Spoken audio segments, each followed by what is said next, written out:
아, 오늘 날이 참 따뜻합니다.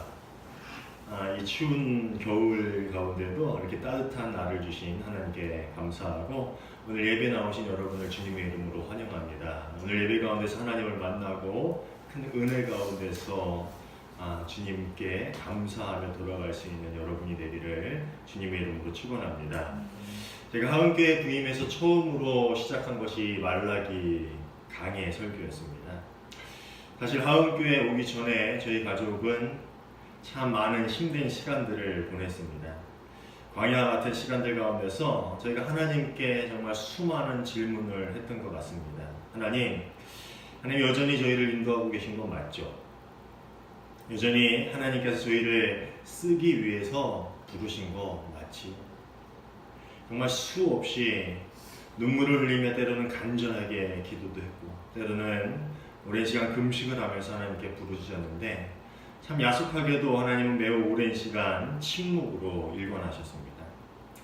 그러다 오랜 시간이 흘러 이곳 동두천 하은교회로 하나님께서 길을 여셨을 때 저희는 또다시 기도했습니다. 하나님, 이 길이 하나님이 여신 길 맞죠? 오랜 시간을 기다린 저희에게 하나님이 주신 선물 맞죠? 그때 비로소 하나님은 주변의 많은 이들을 통해서 말씀하기 시작했어요. 이 길이 맞다. 내가 준 것이 맞다라는 그런 말씀을 많은 주변 사람들을 통해서 저희에게 들려주셨습니다. 그리고 이곳에 와서 저희는 또 하나님께 물었습니다. 하나님, 이제 하나님이 보내주신 교회 그 사역의 자리로 다시 우리가 왔는데 이제 여기서 우리가 무엇하길 원하십니까? 말씀만 하십시오. 우리가 순종하겠습니다. 그렇게 하나님께 물었습니다. 그때 하나님이 저희한테 뜻밖의 말씀을 하셨어요. 근데 말씀을 준비하고 선포하는 가운데 하나님이 우리에게 주신 메시지는 나는 나로 인해 너희가 행복했으면 좋겠다. 딱 그거 하나였습니다. 하나님이 우리가 여기서 어떤 목회를 하라고 여기서 어떤 선교의 사역을 감당하라고 말씀하신 것이 아니라 그저 우리에게 행복해라. 나 때문에 너희가 목회하는 이 모든 순간이 너희가 살아가는 모든 순간이 행복했으면 좋겠다라는 그런 말씀만을 하신 것을 기억합니다. 그리고 그 말씀을 듣고 그 말씀을 함께 나누며 저와 저희 집사람이 이곳에서 예배를 드리며 펑펑 울었던 기억이 납니다. 기억나죠? 여러분 지금 행복하십니까? 여러분 행복하세요? 예수님 때문에 그리고 예수님이 여러분과 항상 함께 하시다라는 그러한 믿음 하나로 여러분은 지금 행복한 시간들을 살아가고 계십니까? 아멘? 말라기서를 비롯해서 많은 선지서를 통해서 하나님의 말씀이 하나님의 백성에게 선포된 가장 큰 목적은 무엇이었을까요? 말라기서뿐만 아니라 많은 선지서, 예언서들을 통해서 하나님의 말씀이 선포된 그 목적, 그 이유가 무엇이겠느냐 하는 말입니다. 그것은 바로 돌이킴이었습니다. 하나님께서는 하나님을 등지고 하나님께 점점 멀어지는 백성을 향해서 돌이키라라고 말씀하고 계신 것입니다. 수많은 예언자와 선지자를 보내서 당신의 백성을 꾸짖으시고 때론 달래고 위로하시고 또 어떤 때는 수많은 복들을 약속하시면서 하나님은 한결같은 마음으로 이스라엘 백성들이 마음을 돌이켜서 돌아오기만을 바라고 계셨다라는 말입니다. 말라기서에 포함되는 많은 심판, 진멸들과 같은 무서운 단어들은 단순하게 악인들에게 너의 결말이 어떨 것이다 라는 것을 이야기해주고자 준 말이 아닙니다. 혹은 또 의인들에게 너희가 지금은 힘들지만 악인들은 그렇게 될 거야 라고 보상 심리를 제공해 주고자 한 말들도 더더욱 아닙니다. 요즘 제가 읽고 있는 책 중에 쌤통의 심리학이라는 책이 있습니다. 참 재밌는 제목이죠. 여러분 아마 제목만 들어도 내용이 어떤 내용인지 대강 짐작은 가실 거예요. 그렇죠? 이 책의 서두에 이런 소제목이 나옵니다. 남의 불행이 곧 나의 행복. 공감하시죠? 여기서는요, 인간의 이기적이고 어둠의 측면의 본성에 있는 그러한 마음을 잠깐 언급을 합니다. 그러나 책의 내용으로 들어가 보면 조금 더 심도 깊은 이야기들이 나오는데 우리의 큰 잘못을 저지른 사람 혹은 위선자들에게 일어나는 불행은 우리 안에 있는 정의감을 만족시킨다든지 또 정의가 살아있는 이 세상에 대한 믿음을 주기 때문에 그러한 일들이 우리에게 기쁨이 되고 행복이 되고 안심이 된다라는 그런 이야기를 이 책에서 하고 있습니다. 그래서 쌤통의 심리학이다라는 제목을 붙인 것 같아요. 참 재미있는 책입니다. 그런데 모든 예언서에서 이야기하는 악인들의 최후, 즉 하나님을 경외하지 않으면 의인을 핍박한 이들이 당할 진멸에 대한 그런 사건들에 대한 언급은 단순히 악하게 사는 이들을 겁박하기 위한 것이나 그들을 정죄하기 위한 것은 아닙니다. 또 말씀을 읽는 거룩하게 살려 노력한 사람들에게 보상 심리를 제공하고자 하는 것은 분명히 더더욱 아닐 것입니다. 물론 이 부분을 읽는 이들에게 위로를 줄 수 있을지는 모릅니다. 그리고 그것이 잘못된 일이라고 말할 수는 없겠지만 분명한 것 하나는 그 모든 말씀에 분명히 한 가지의 목적이 있다라는 것이지요. 그것은 바로 다시금 하나님의 백성이 자신들의 죄를 깨닫고 회개함으로 하나님과의 관계를 회복하고 하나님의 다스림 안으로 들어오게 하려는데 그 목적이 있다는 것이 분명하다라는 것이죠. 하나님의 궁극적인 뜻은 멸망이 아니라 돌이킴이기 때문이라는 것입니다. 하나님의 모든 말씀 선포의 목적이 돌이킴에 있다라는 말입니다.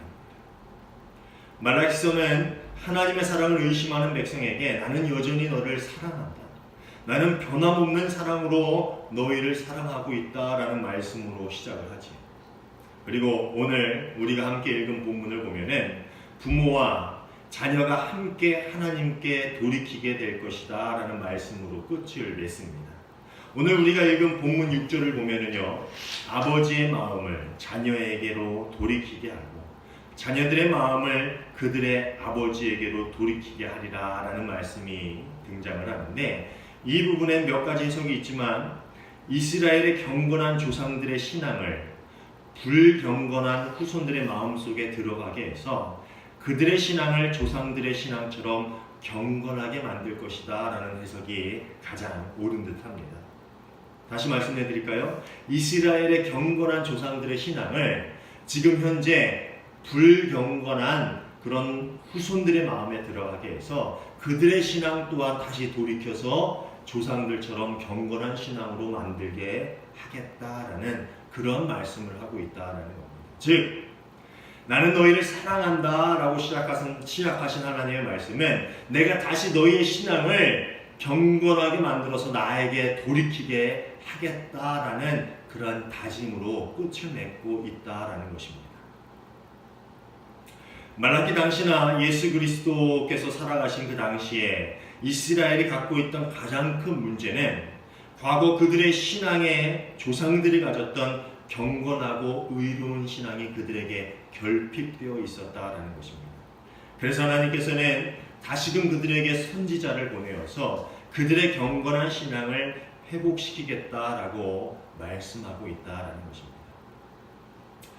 그리고 오늘 우리가 읽은 본문 4절과 5절의 메시지, 그 성경을 메시지 성경으로 읽어보면 이렇습니다. 내가 내 종 모세를 통하여 주었던 계시, 온 이스라엘을 위해 호렙에서 명령으로 주었던 계시, 바른 삶을 위한 그 모든 규례를 기억하고 지켜라. 그러나 동시에 앞을 내다보면서 살아라. 말라기 선지서의 이 마지막 부분은 이스라엘을 향한 두 가지 권면으로 나누어 볼 수가 있습니다.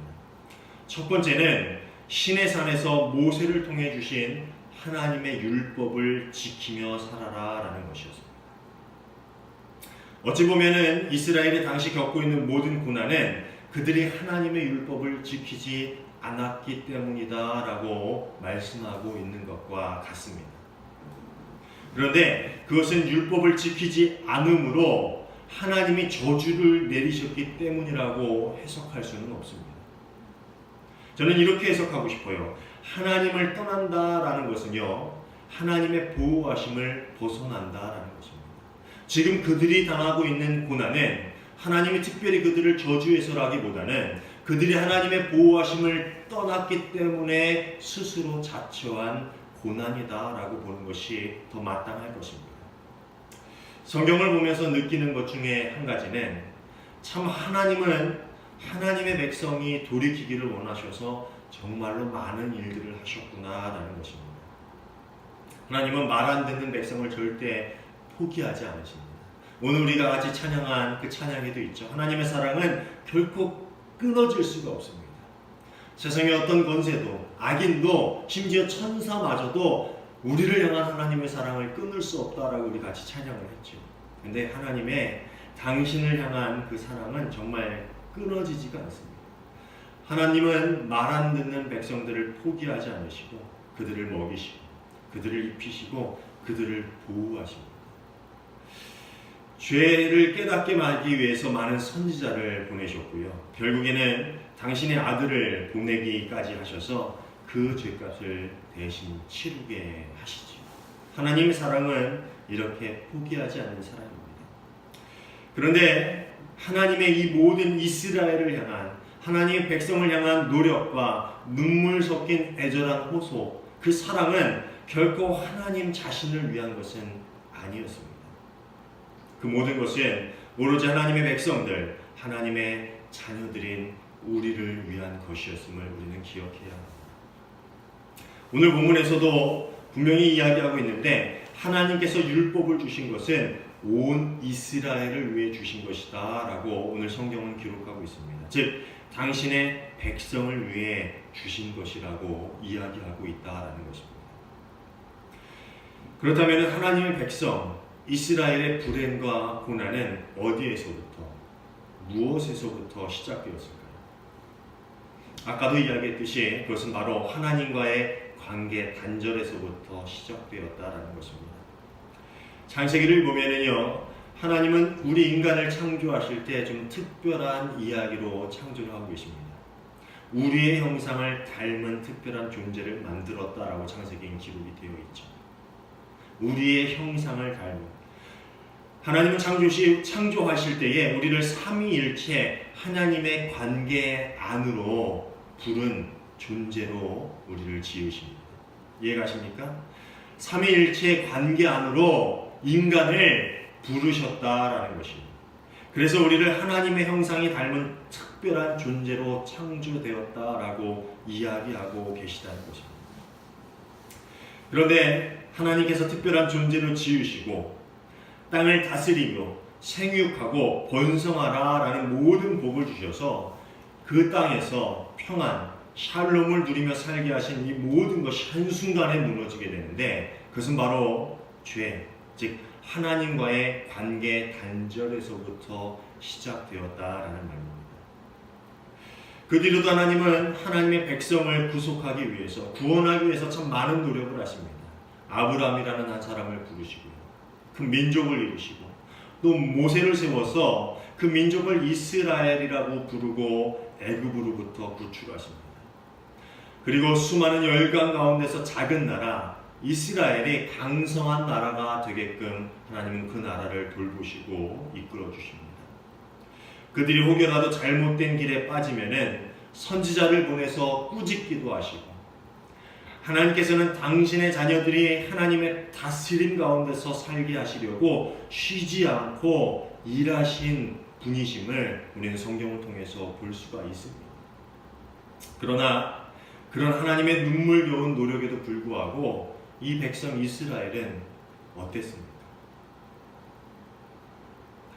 저는 생명의 삶으로 매일 큐티를 하고 있습니다. 그런데 얼마 전부터 한 달 전부터인 것 같아요. 이 큐티의 본문이 역대하였습니다. 역대하는 이 유다 왕들의 역사를 다루고 있는 그러한 성경이지요. 왕들의 역사를 통해서 남유다와 하나님의 관계를 살펴보고 있는 중입니다. 왕들이 바뀌고 다른 많은 사건들이 생겨도 모든 이야기들에는 공통적인 이야기, 공통적인 법칙이 하나 있습니다.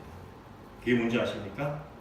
그것은 남유다 왕들이 하나님 보시기에 선한 일을 행하고 하나님을 잘 따르면 그 땅에는 평안이 임하지만 반대로 그들이 하나님을 등지고 악한 일을 하게 되면은 나라가 전쟁으로 인해서 피폐해지고 국민의 삶이 궁핍해짐을 성경은 이야기해주고 있습니다. 그들은 관계 단절로 인한 보호자의 부재를 통해서 겪게 되는 고통을 경험하고 또 후회하면서도 또다시 하나님을 등지는 죄를 범하게 됩니다. 선한 왕이 나타나서 하나님과의 관계 회복을 통해서 복을 누리다가도 다시 악한 왕이 그 이전의 복을 잊게 되고 악한 일을 함으로 인해서 정말 말할 수 없는 고통을 경험하게 됩니다. 그리고 다시 선한 왕이 나타나고 또 다시 악한 왕이 하나님의 복을 잊고 또 다시 악한 일을 하게 돼요. 이런 악순환의 끝에서 결국 이 남유다는 바벨론이라는 나라를 통해서 멸망을 맞게 됩니다. 좀 이야기의 분위기가 너무 무겁죠. 조금 재미있는 가벼운 이야기로 비유를 해볼까 합니다. 저는 역사의 끊임없는 악순환의 이야기를 보면서 갑자기 옛날 TV 광고 하나가 떠올랐습니다. 아마 여러분도 보신 적이 있을 텐데 기억나실지 모르겠어요. 쿡이라는 TV 광고였는데요. 쿡이라는 TV 아시죠? 그 광고였어요. 그때 컨셉이 집 나가면 개고생이다 라는 그 컨셉으로 광고를 한 적이 있어요. 그 중에 기억에 남는 것 중에 하나가 여러분 어몽길 대장 아시죠? 어몽길 그 산악인 어몽길 대장이 막 그 히말라야를 오릅니다. 눈보라가 치고 정말 추운 극한의 상황 가운데서 히말라야에 오르는데 올라서 그 중간쯤에 있었던 것 같아요. 라면을 참 맛있게 먹어요. 라면을 먹으면서 그 쉰 목소리로 집 나가면 개고생이야 라는 그 말을 한 광고 기억나시죠? 그 광고가 갑자기 생각이 났어요. 참 재밌는 광고였죠. 여러분 혹시 가출을 해본 적 있습니까? 다 모험생이셔서 가출을 안 해봤죠? 저는 가출을 해봤습니다. 가출하면 어떤지 아십니까? 왜 놀래요? 가출을 해봤다고 하는데 해봤어요. 한두 번 정도 해봤습니다. 가출하면 어떤지 아세요? 하루 이틀은 재밌어요. 친구들이랑 놀고 집에 안 들어가서 참 자유로운 기분을 만끽하게 됩니다. 그런데 시간이 가고 돈이 떨어지면은 배가 고픕니다. 잘 곳이 마땅치 않아서 이 어디서 잘까 고민하면은 그때부터 개고생이 시작되는 시간입니다. 집을 나간다는 것은요, 자신을 보호하고 돌봐주는 존재, 즉 보호자로부터 떨어져 나간다라는 것을 의미합니다.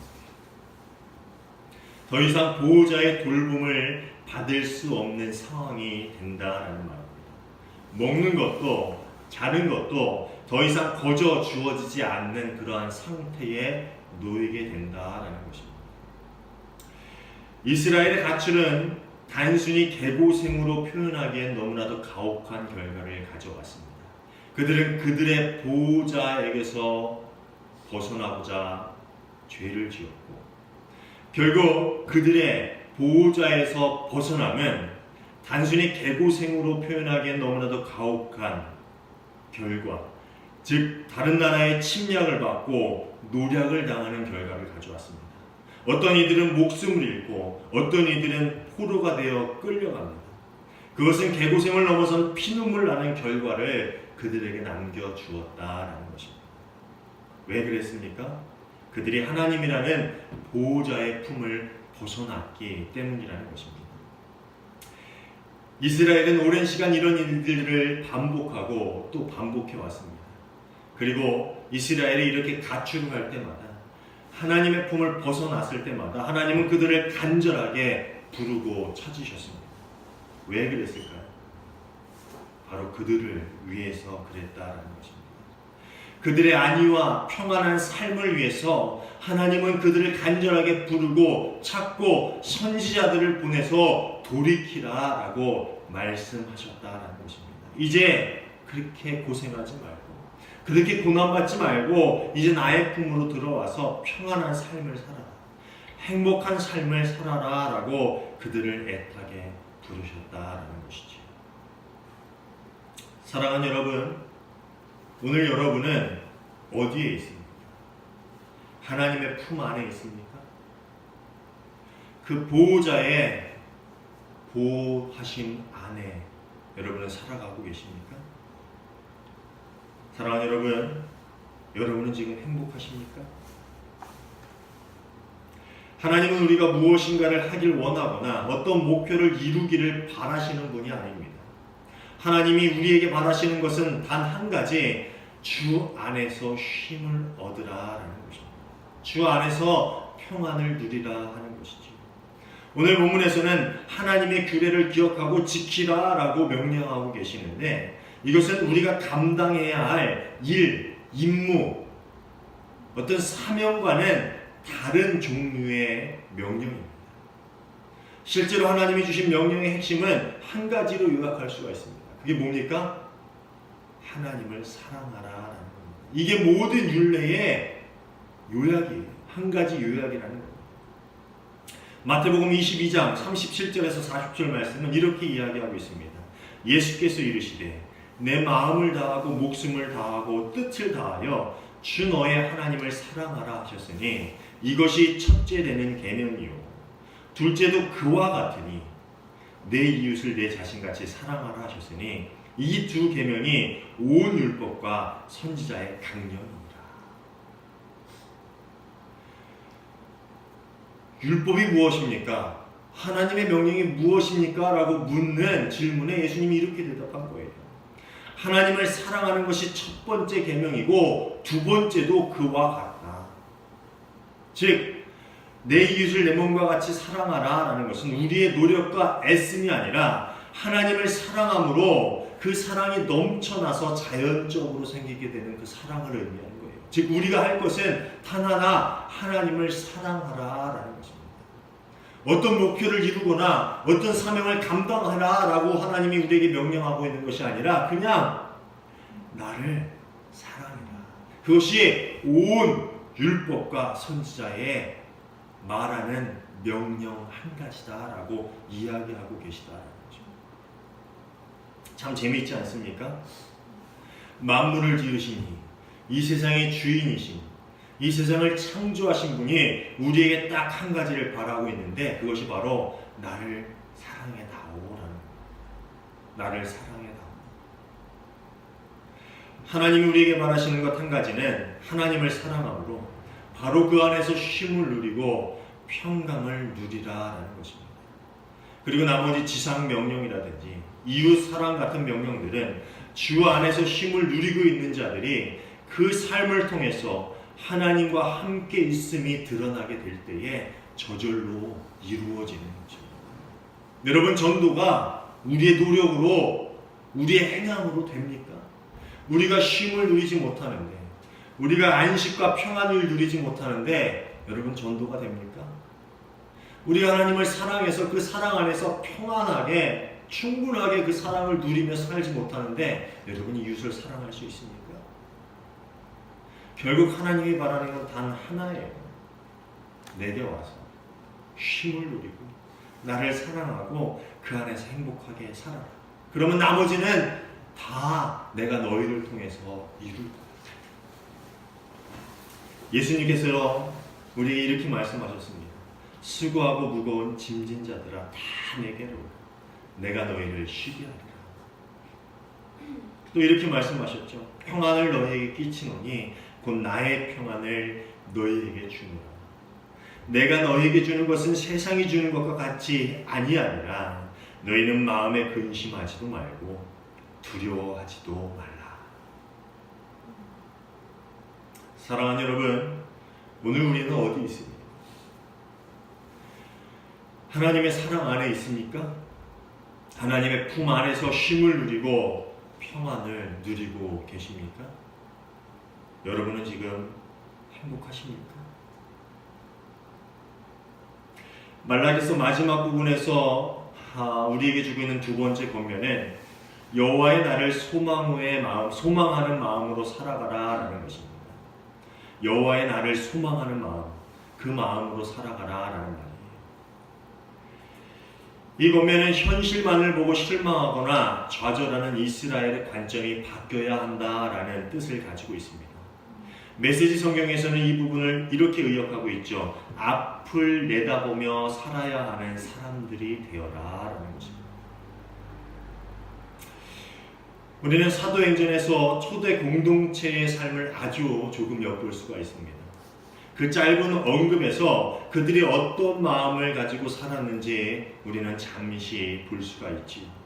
사도행전 2장 44절부터 47절의 말씀입니다. 사람마다 두려워하는데 사도들로 말미암아 기사와 표적들이 많이 나타나니 믿는 사람이 다 함께 있어 모든 물건을 서로 통용하고 또 재산과 소유를 팔아 각 사람의 필요에 따라 나눠주며 날마다 마음을 같이하여 성전에 모이기를 힘쓰고 집에서 떡을 떼며 기쁨과 순전한 마음으로 음식을 먹고 하나님을 찬미하며 또 온 백성에게 칭송을 받으니 주께서 구원받는 사람을 날마다 더하게 하시니라. 그들은 골로새서 3장 2절의 말씀처럼 위의 것을 생각하고 땅의 것을 생각하지 않는 삶을 살아가는 사람들이었습니다. 왜냐하면은 이제 이전까지 살아왔던 인생에 대한 그들의 관점이 예수님을 만남으로 인해서 완전히 뒤바뀌었기 때문입니다. 그들에게는 땅의 것들이 그들의 삶의 즐거움을 제공해 주지 못했습니다. 예전엔 그랬을지라도 예수님을 만나고 나서는 이제 더 이상 땅의 것들이 그들의 즐거움이 되지 못했다라는 것입니다. 그들의 유일한 기쁨은 오직 예수 그리스도였습니다. 그들을 위해 돌아가신 예수 그리스도, 그들이 고난받는 순간에도 함께 계시고 그들과 영원히 함께 하실 예수 그리스도가 그들의 유일한 기쁨이 되었다라는 것이죠. 그래서 그들은 남들이 누리는 세상적인 즐거움을 누리지 못해도 때로는 빈곤 때문에 고난한 삶을 살아갈지라도 또 어떤 때는 핍박이 그들을 괴롭게 하여도 예수께서 우리와 함께 하신다라는 마음으로 모든 것을 넉넉하게 기쁘고 행복하게 이길 수 있었다라는 것입니다. 물론 현재의 삶을 2000년 전의 삶에 그대로 대입시켜서 살아라라고 할 수는 없을 것입니다. 그러나 당시를 살아가던 이들의 그 관점, 그들의 시각, 혹 세상을 살아가던 그들의 렌즈는 오늘날 우리에게도 동일하게 적용되어야 할 것이다 라는 그런 말을 하고 있다라는 겁니다. 저는 잘 몰랐는데 인구 중에 많은 퍼센티지의 사람들이 생명을 가지고 살아간다라고 합니다. 여러분은 생명이 있으십니까? 없죠. 그런데 세상에 많은 인구들이 생명이 있다라고 합니다. 그래서 이 앵크로마라는 안경회사에서 생명을 가진 사람들이 색채를 구별할 수 있게 재주는 렌즈를 만들었다. 그 안경을 개발했다라고 해요.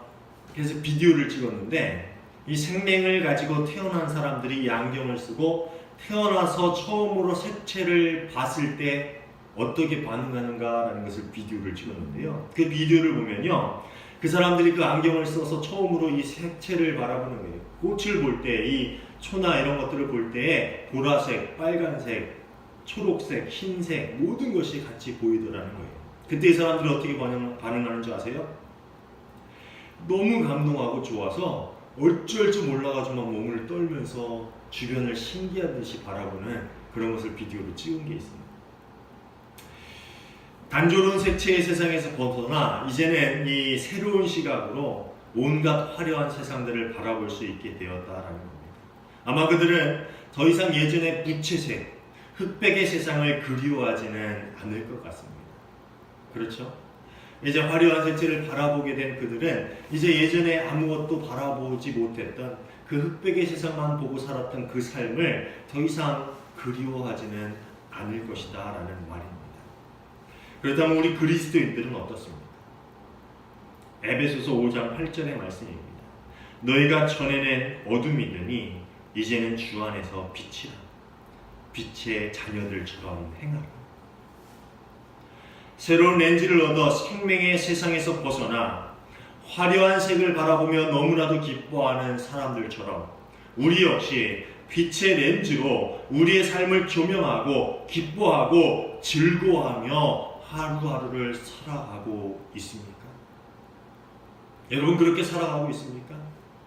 예수 그리스도라는 렌즈로 인해서 우리가 다시 이제 세상을 바라보았을 때 이제 세상의 즐거움보다 예수 때문에 기뻐하고 예수 때문에 즐거워하고 예수 때문에 눈물 흘리는 너무나도 행복해서 눈물 흘리는 그러한 삶을 여러분 살아가고 있느냐 하는 말입니다.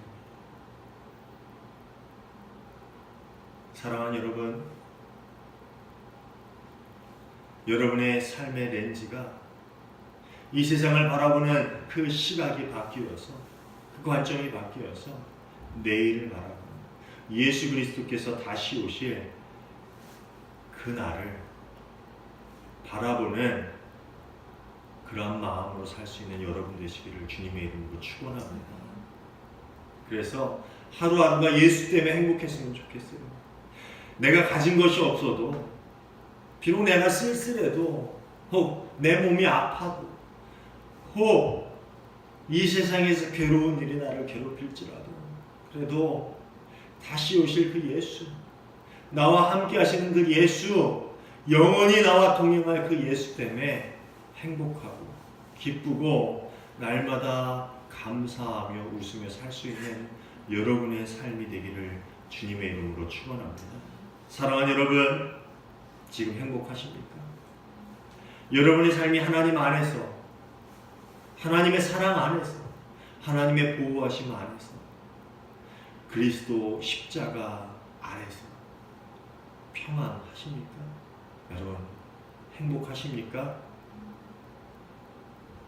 기도하겠습니다.